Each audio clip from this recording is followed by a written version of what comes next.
The gavel came down with a cracking sound that resonated like thunder through the hushed courtroom.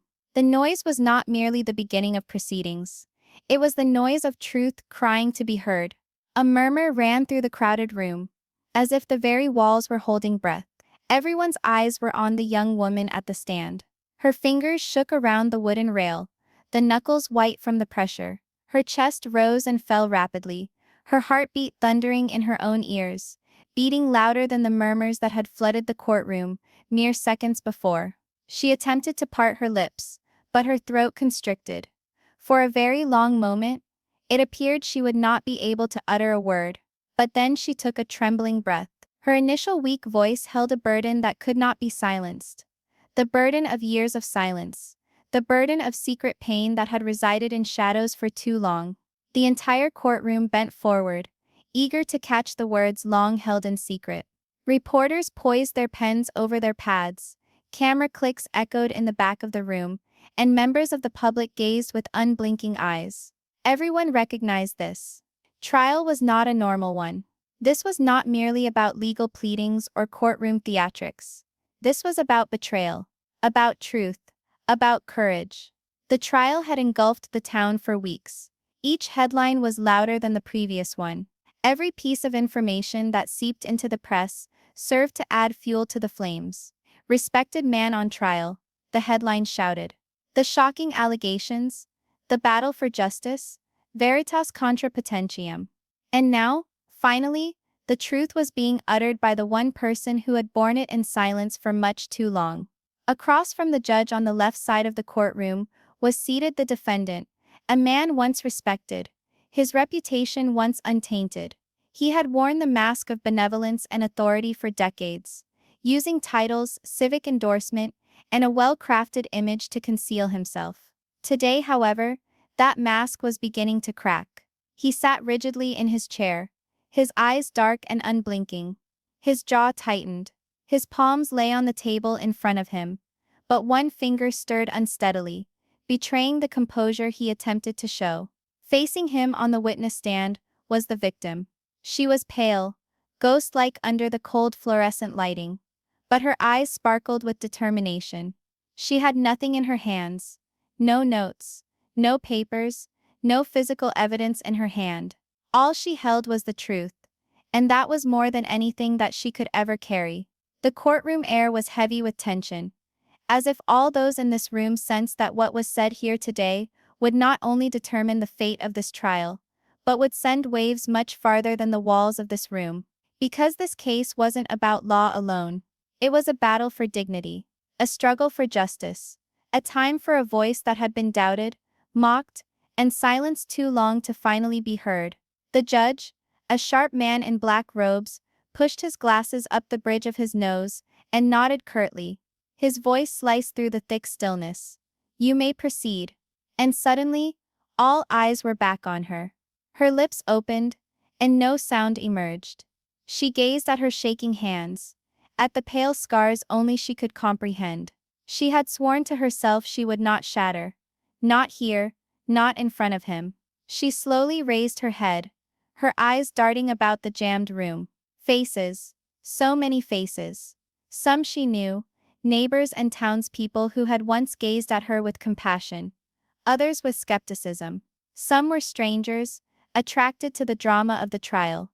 Others were reporters, hungry for every phrase, willing to share her suffering on front pages by morning. And then, her eyes came upon him, the defendant. For a moment, time stood still. He held her eyes with icy defiance. His lips were pursed into a cold line, his eyes glinting, defying her to speak. It was the same expression that had shut her up years ago. The same expression that had hissed, "Don't you dare." But she did dare. Her voice emerged, shaking initially but becoming stronger with every word. "I was 13 when it first occurred." Gasps erupted in the room. The defense attorney leapt from his chair. "Objection, Your Honor," he snapped. The judge held up a hand. "Overruled. Have her proceed." The burden of those words, "have her proceed," empowered her.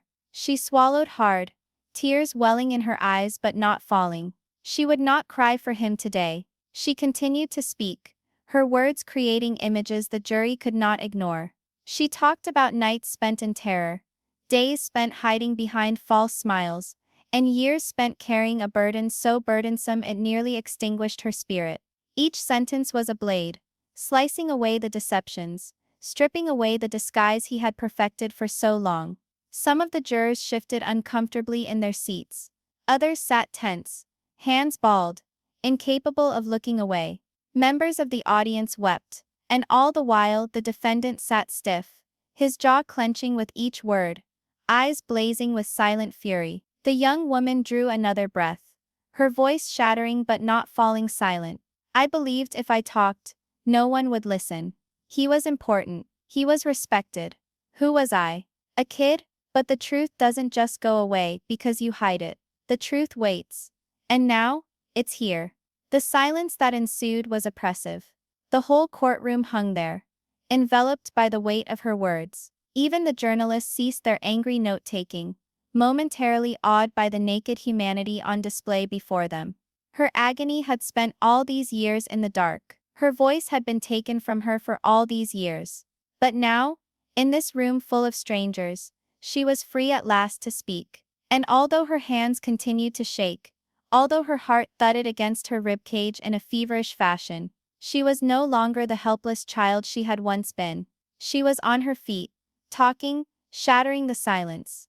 This was no longer hers alone. This was the fight of every individual who had ever been muffled, every soul who had borne agony in silence, every heart that had been instructed that their truth was irrelevant. In that instant, her narrative was no longer hers alone. It was larger. It was heavier. It was theirs.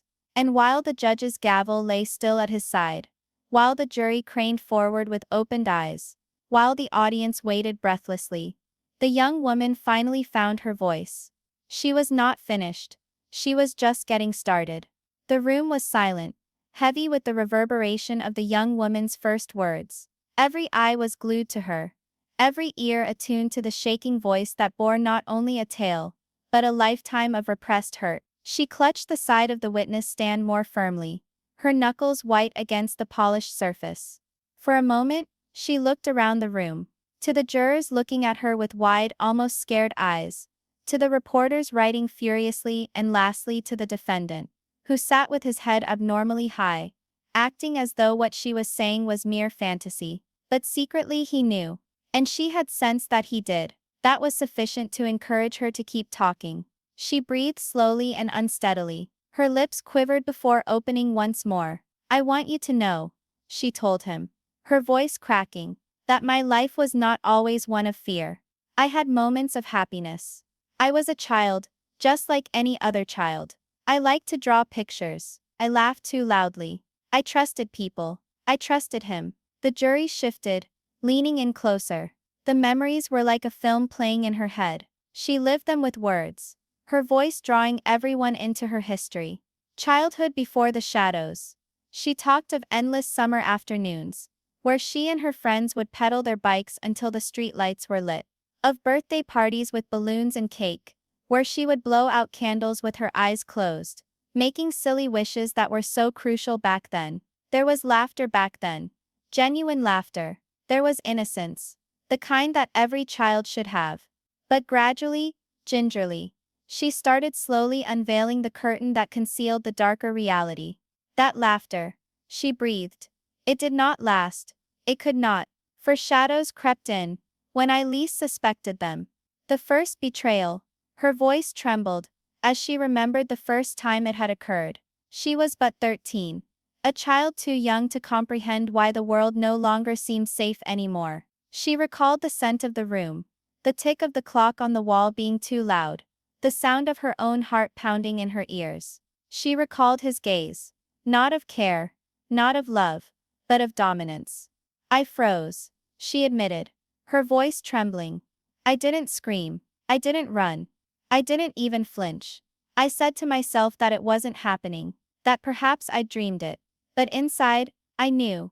Tears began to well in her eyes, although she struggled to suppress them. Her voice shook but didn't falter. She would not be silenced by him again.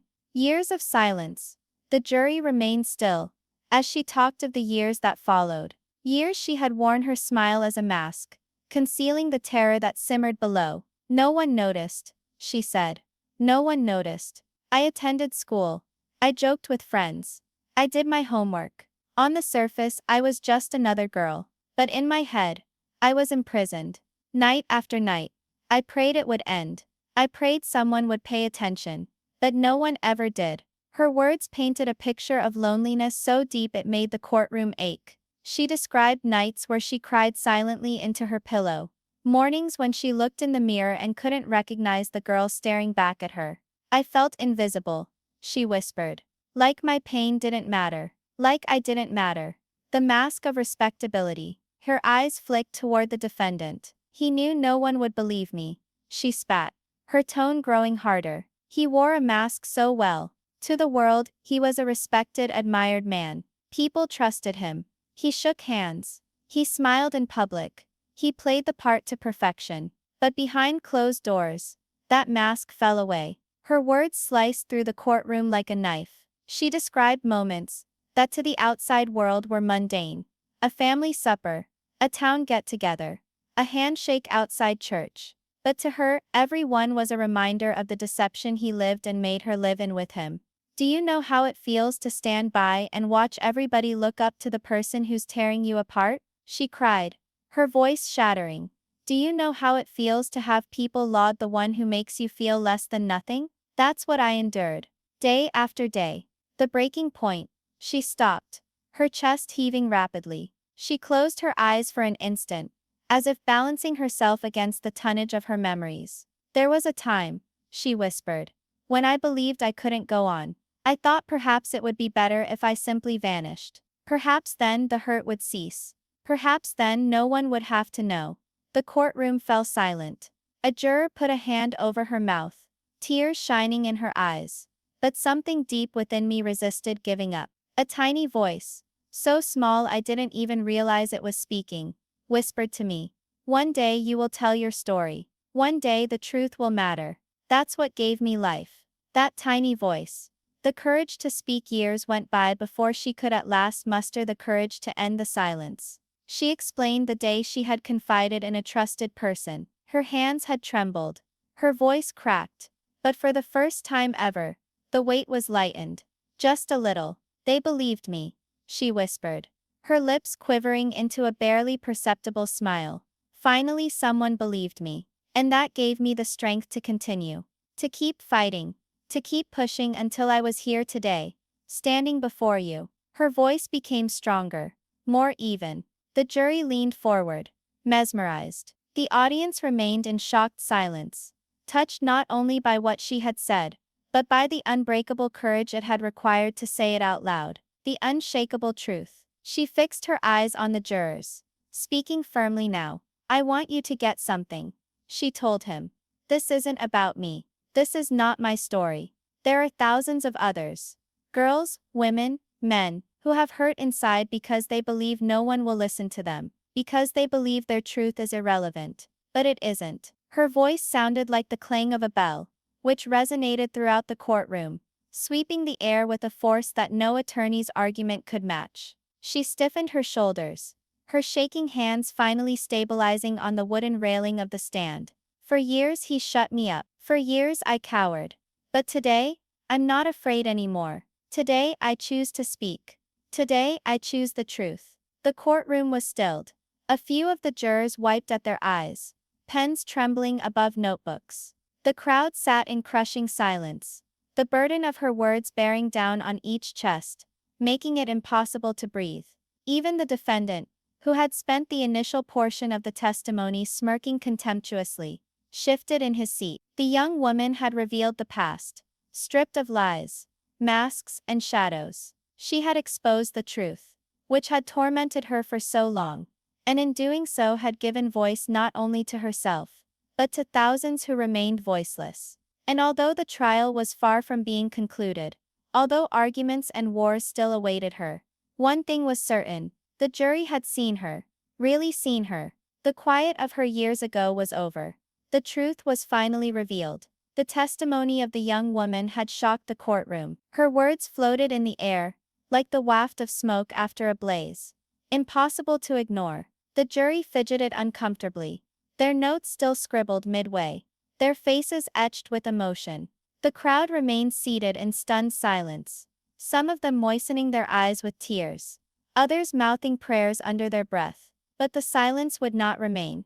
The defense lawyer, a lanky man in a costly suit, stood up slowly from his seat. He adjusted his tie, his expression calm, but his eyes keen with calculation. He had waited for this moment, practiced what he would do, prepared to shred the brittle courage the witness had shown. He strode towards the stand, his footsteps resounding off the marble floor. Every step had a sense of dominance, the sort that made one feel as though he was sure he could distort the truth, spin it until it no longer made sense.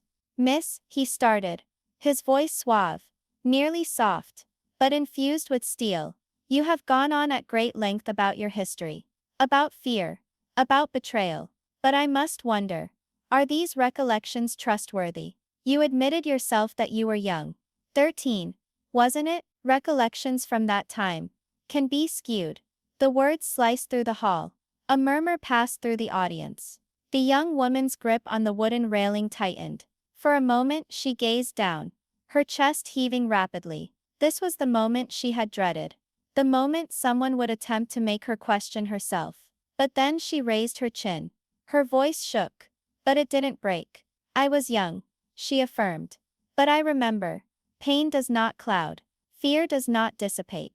You do not forget the things that shatter you." The defense smiled cynically, striding back and forth before the jury. "Pain is deceiving, is it not?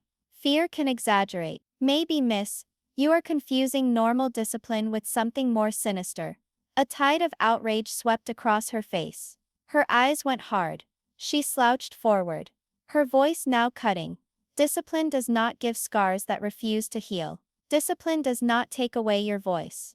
Discipline does not make a child fear breathing in his home.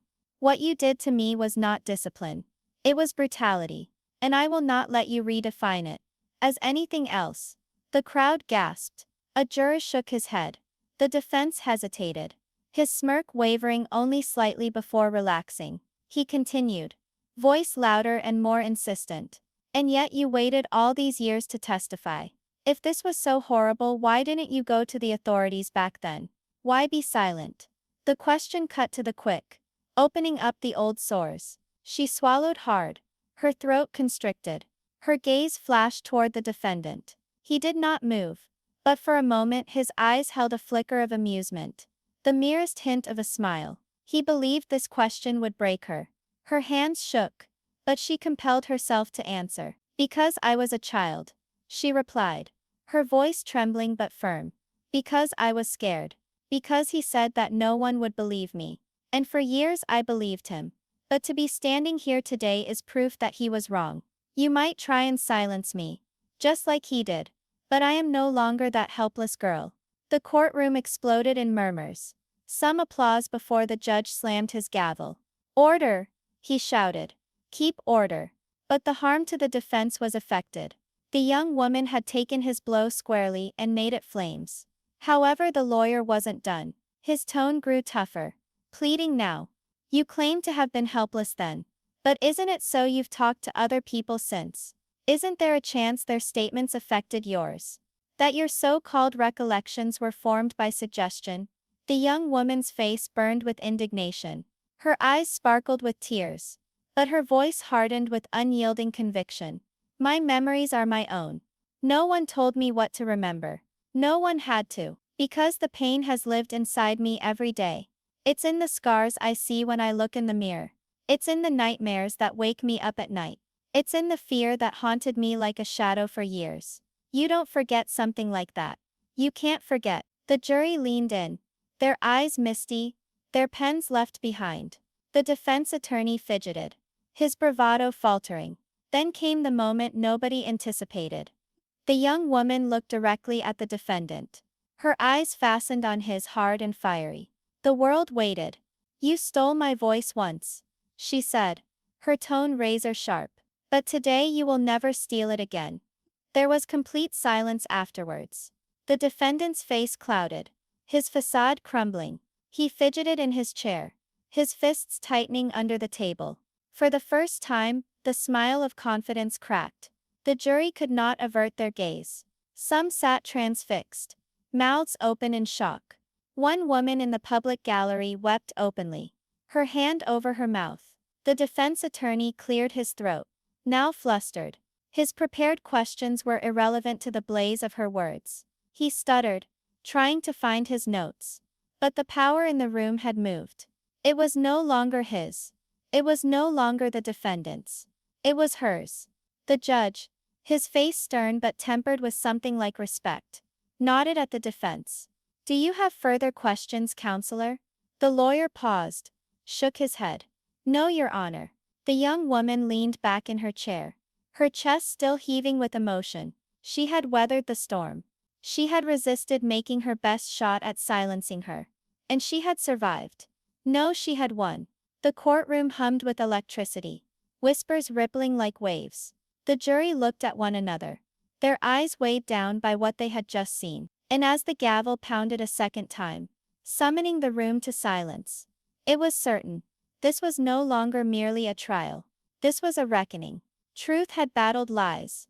And although the war far from ended, one thing was sure. She was no longer merely a victim. She was a warrior. And the defendant, once invulnerable, sat in the darkness of her power. The courtroom was on hold, waiting. The conflict between cross-examination and testimony still hung in the air. But now the trial was in its last leg. The young woman had testified to her truth. The defense had attempted to shatter her. And she had remained rock solid. Now, it was no longer a matter of who was louder in argument. It was a matter of who the jury would believe. The judge pushed up his glasses and nodded at the prosecutor. "Closing arguments," he said firmly, his gavel lying within reach, like a silent sentinel.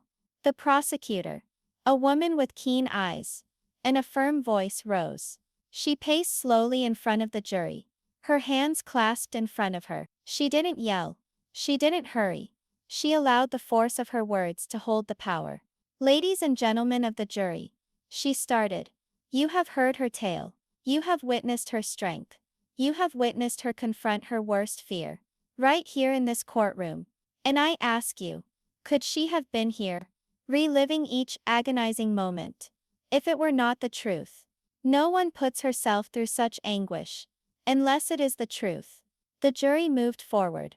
Some nodded ever so slightly. The prosecutor's voice became louder. "The defense is going to tell you her memories are bad. They're going to tell you that her silence equaled consent. Her fear equaled doubt. But you saw her. You felt her truth. Pain like that can't be acted. Courage like that can't be staged." She paused, her gaze sweeping the jurors individually. "This is not about the story of one woman. This is about responsibility. It is about justice.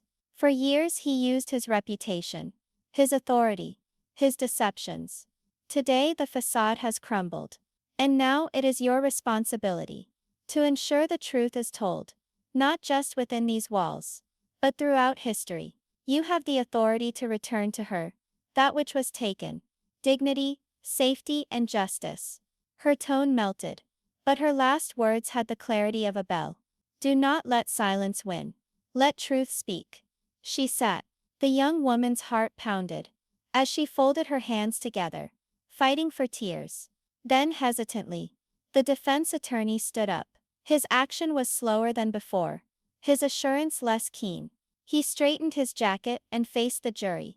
"Ladies and gentlemen," he started, his tone silky, but less confident, "my client has been charged with awful things. But charges are not evidence. Painful tales are not proof. We need to work from facts, not from feelings. Memories can fail. Time can warp. And though we commiserate with the witness, we cannot allow sympathy for supplant for truth."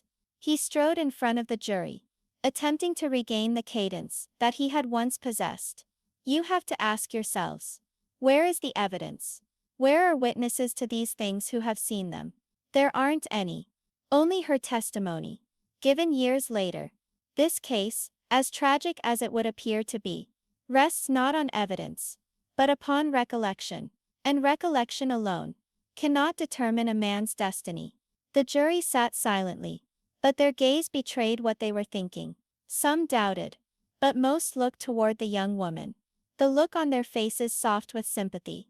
The defense attorney concluded hastily, his words not imbued with the conviction he had wanted. Ultimately, reasonable doubt exists. And if there is doubt, you have to acquit my client. He collapsed into a chair. The defendant looked at him, annoyance crossing his face. But the damage was done. The judge instructed the jury a final time, his voice soothing but authoritative. You must deliberate with care. Your responsibility is not to sympathy, nor to prejudice, but to justice.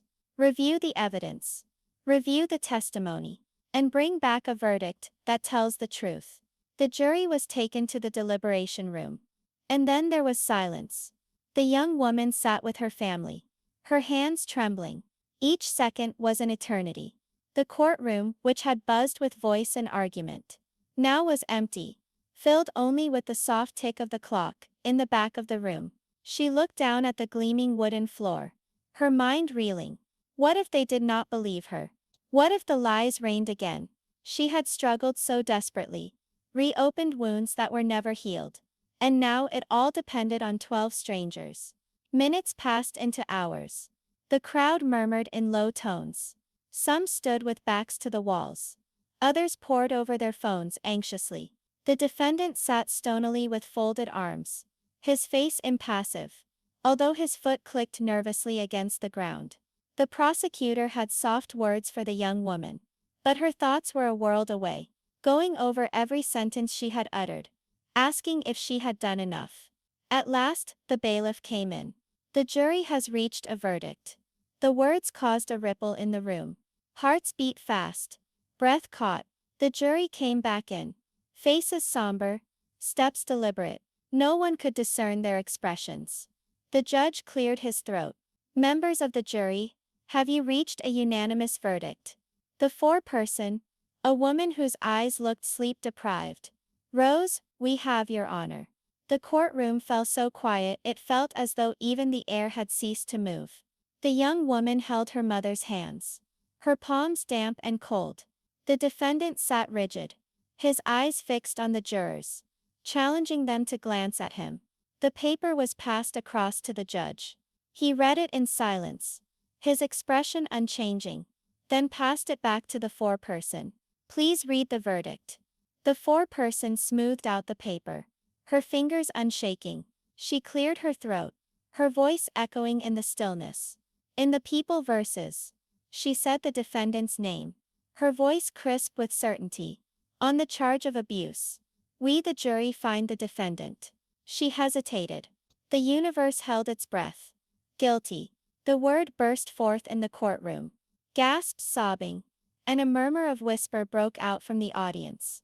There were soft cheers, and there were open tears. The young woman clapped her hands over her mouth. Tears poured down her face. But they were not tears of weeping. They were tears of release. Tears of liberty. Years of silence. Years of uncertainty. Years of fear. All destroyed with one word. The defendant sank back in his chair, his complexion ashen, his jaw hanging open. For the first time, he seemed helpless. The facade was stripped. The judge struck his gavel. Order in the court. His tone was strong, but even he couldn't keep the feeling from his eyes as he addressed the jury. Ladies and gentlemen, thank you for your service. Justice has been served. The woman's family encircled her, holding her close. She cried on her mother's shoulder, shivering with relief. She had battled the toughest battle of her life, and she had triumphed. For the first time in years, she felt immensely liberated. The verdict was in. The silence was broken. Justice had been heard. Guilty. The word lingered in the air like the rumble of thunder following a storm. Even after the gavel fell to restore order, its sound resonated in every corner of the court, in every heart that had waited so long to hear it. The defendant sat statue-like, his head lowered, his hands clasped on the lip of the defense table, as if that could hold him in place from the wave of condemnation flooding over him. His shoulders slumped, his facade of hubris broken. For years he had felt invulnerable, sheltered behind respect, reputation and deception. But here in this one word, the illusion was lost. The young woman sat shaking in her chair, her mother's arm firmly around her. She had braced herself for doubt, for rejection, for silence. She had braced herself for the chance that the jury would turn away. But she had never really allowed herself to envision this. Justice, her tears flowed freely, hot and unstemmable. But for the first time in years. Not out of fear. They were born of release, of freedom, of triumph. All around her, the room pulsed with emotion. Gallery members brushed away tears. Reporters wrote furiously, their pens sweeping across notepads. Cameras snapped, freezing the very moment that a victim was transformed into a survivor in the public's eyes. But she wasn't considering headlines or history. She was considering the little girl she had been. The girl who had wept herself to bed. The girl who had pleaded with someone to believe her. The girl who had believed her voice didn't count. Today that little girl had been heard at last. The judge's words, pierced the tempest of whispers and stifled tears. He sat up straight, his face serious. Order, he declared firmly. The gavel came down once, hard and decisive. The jury has delivered its verdict. The verdict is guilty. Sentencing will be at a later date. He turned to the young woman, his voice relaxing ever so slightly. Miss, your bravery has been observed by this court. Justice does not destroy the past. But today you have demonstrated that truth is powerful. This court appreciates your courage. Ors, her chest constricted, tears rising again. She nodded wordlessly, incapable of speech over the knot in her throat. Yes. The bailiffs moved toward the defendant, their hands extended to take him away. For the first time, he actually seemed little. His head hung low, his eyes scanning the courtroom frantically, as if seeking out someone, anyone, who still had faith in him. But no one did. Even the defense lawyer sat rigid and mute, his face ashen with defeat. He fumbled with his papers aimlessly, not daring to meet the eyes of his client. The act was done, the falsehoods had been exposed, and nothing remained but to accept the aftermath. As the bailiffs put their hands on his shoulders, the defendant flashed one final look at the young woman. His eyes blazed with fury, but she refused to back away. She stood her ground and met his gaze with steady resolve. For years, the look had intimidated her. But today it did not. Today, she was free. The release of Ye, when the judge adjourned the court. The room exploded. Supporters moved forward, hugging, speaking words of comfort, words of pride. The young woman's family enveloped her, holding her tight, their tears mixing with hers. You did it, her mother whispered, holding her hand. You were strong. You were honest. I'm so proud of you. Her body trembled with sobs, but they were purging sobs, washing from her the burden she'd held for so many years. She felt lighter, as if the fetters of silence had at last snapped, spilling uselessly to the floor behind her. One by one, they came to her. Strangers, acquaintances, even journalists. Thank you for testifying, some remarked. You're braver than you realize, others said. Their words enveloped her like a wave of heat, a complete contrast to the icy loneliness she had lived with for so many years. Walking out of the courtroom. When she finally emerged from the courtroom, the sun was waiting. It streamed through the tall doors, golden and warm, enveloping her in light. She stood at the top of the steps, blinding herself against its brightness. For a fleeting instant, she shut her eyes and tilted her face to the heavens. The wind caressed her cheeks, sweeping the thick atmosphere of the courtroom away from her, filling her with a sense of liberty. She had entered the building bearing the burden of silence, but she was emerging with something very different. Courage, purse pushed forward. Microphones extended, questions in flight. How do you feel? What does this verdict mean to you?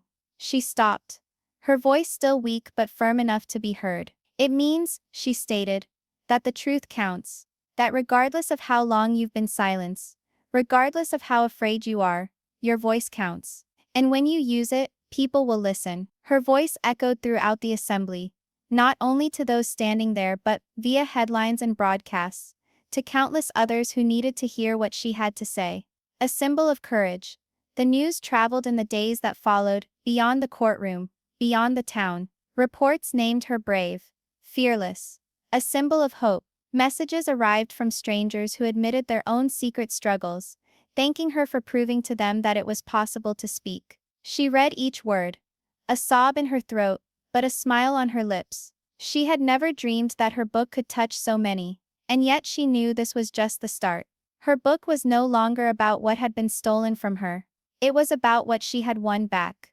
Her voice, her power, her future. The true ending on a peaceful night, many years after the verdict. She sat at her window with a journal in her lap. For years she had written in secret, her words hidden away where no one would ever read them.